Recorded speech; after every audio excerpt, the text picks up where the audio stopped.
All right, it's a great day to be in real estate. This is Duanebeisner, sales manager and sales representative, as well as Lakers fan for ERA Real Estate. Quote of the day today: some people try to turn back their odometers. Not me. I want people to know why I look this way. I've traveled a long way and some of the roads weren't paved.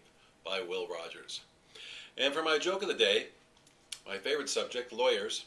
A lawyer opened the door of his BMW, then suddenly a car came along and hit the door, ripping it off completely. Oh, it's a shame. Then, when the police arrived at the scene, the lawyer was complaining bitterly about the damage to his precious BMW. "Officer, look what they've done to my Beamer, he whined. "You lawyers are so materialistic, you make me sick," retorted the officer. "You're so worried about your stupid BMW, you didn't even notice that your left arm was ripped off." "Oh my God," replied the lawyer, finally noticing the bloody stump where his arm was. "Where the hell is my Rolex?" So, for the business tip of the day, something a little more serious. When you get into a sales slump, go and listen to someone else give a presentation. You'll hear so many things that you could have done better. You'll wish it had been you giving that presentation. Think about that. Social commentary, it has to be about the Lakers.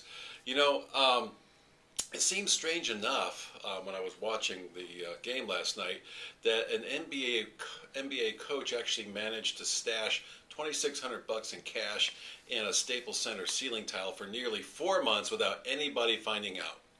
Following a win over the Lakers last February, Celtics coach Doc Rivers demanded $100 each from each of Boston's players, coaching staff, and even team managers.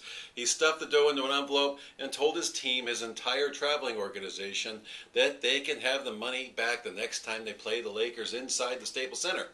The kicker? This was after the team's only game inside the Staples Center during the regular season. They weren't going to be coming back to Staples Center locker room unless the team made it back to the NBA Finals, some 3.5 months later. This was the only scenario that would see Rivers from being able to take his team's cash back. And at the time of the stashing, it seemed like a long shot for the Lakers to even make it to Staples within the year. Now, first of all, I have to say, are you kidding me? These guys make millions of dollars a year, and you think they're going to worry about a $100 bill? Give me a break. Did anybody else see that game last night? I think Boston's got a heck of a lot more to worry about than losing $100 each. Anyway, continuing on, another funny scenario, because a lot of times the cameras catch things along the benches. Even Chris Rock can't distract Kobe Bryant. Saying that Kobe Bryant is focused is like saying tacos are delicious. It's a major understatement. To throw Kobe Bryant off his game, you're going to need more than trash talk, flying elbows, or crowd noise. You're going to need one of the funniest stand-up comedians of the past 20 years, someone who knows just what to say to get under a person's skin. You need someone like Chris Rock. And even then, the results aren't guaranteed.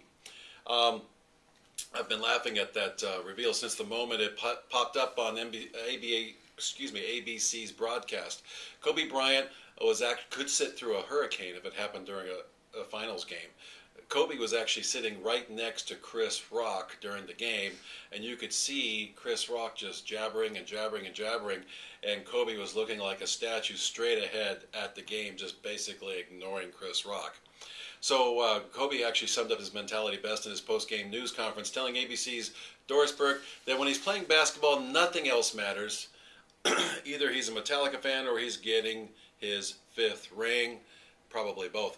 Now for the real estate news. Practitioners seek compensation from BP, our favorite target now, British Petroleum. Among people trying to collect compensation from British Petroleum for income loss caused by the oil spill are real estate practitioners. 4 states, Louisiana, Alabama, Mississippi, and Florida, have opened claim centers where residents who lost income due to the spill can request compensation. Only Florida is reporting its numbers so far. Over the last 3 weeks, BP has paid $75,725 to begin settling 446 claims against it for income loss from rental properties. It paid another $5,000 to begin settling losses due to stalled real estate sales. Come on, man, that is chump change compared to what they were making out of that pipeline, on a daily basis. British Petroleum CEO Tony Hayward said in a TV commercial, "We will honor all legitimate claims, and our cleanup efforts will not come at any cost to taxpayers." Yeah, you know what? We'll see. I find it hard to believe anybody who's a spokeshole for any company nowadays. Sorry for being so facetious. Now, FHA is the loan of choice for most buyers. The vast majority of potential home buyers, 87%, plan to use a Federal Housing Administration or FHA home loan to finance their purchases, according to a new survey from the Home Buying Institute, a consulting service. In a survey of 12,000 home shoppers, two-thirds first-time buyers, nearly 54% said they preferred an FHA loan because it requires a small down payment. Wow, I wish I would have thought of that. The remainder chose an FHA loan for these reasons. 19.2% thought the qualification process would be easier. 13.5% said that they didn't think they could qualify for a conventional mortgage loan. 7.7% said they had bad credit. 5.8% said their income was too low to qualify for a conventional loan. So, I think that's enough for today. Enough damage done. This is Duanebeisner signing off. Happy trails to you. As always, proud to be an American.